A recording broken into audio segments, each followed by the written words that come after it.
Retirement की बचत अब सिर्फ भविष्य की जरूरत तक सीमित नहीं रहेगी, क्योंकि pension fund regulatory and development authority ने नेशनल पेंशन स्कीम के एग्जिट नियमों में ऐसा बदलाव किया है जिससे सब्सक्राइबर जरूरत पड़ने पर अपने पेंशन कॉर्प्स के बदले लोन भी ले सकेंगे और निकासी से जुड़े नियम पहले से ज्यादा आसान हो गए हैं।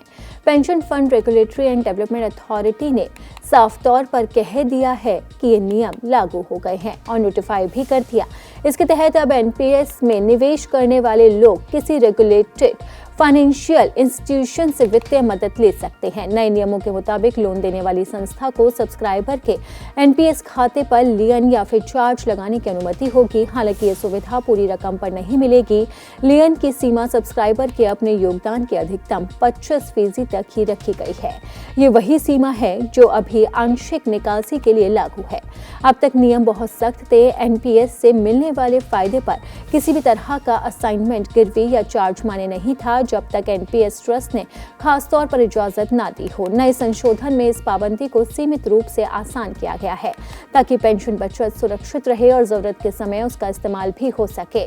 प्रिफडा ने यह भी साफ किया है कि इस नई सुविधा को जमीन पर उतारने के लिए अलग से विस्तृत गाइडलाइन लाई जाएगी। इसमें लेंडर्स, इंटरमीडिएरी और रिकॉर्ड रखने वाली एजेंसियों के लिए प्रक्रिया और शर्तें तय की जाएंगी। गजट नोटिफिकेशन के मुताबिक प्रिफेडा ने आंशिक निकासी के अनुमित उद्देश्यों को भी तर्कसंगत बनाया है। घर खरीदने या बनाने के लिए आंशिक निकासी की मौजूदा व्यवस्था बनी रहेगी, बशर्ते सब्सक्राइबर के पास पहले से पैतृक संपत्ति के अलावा कोई घर ना हो।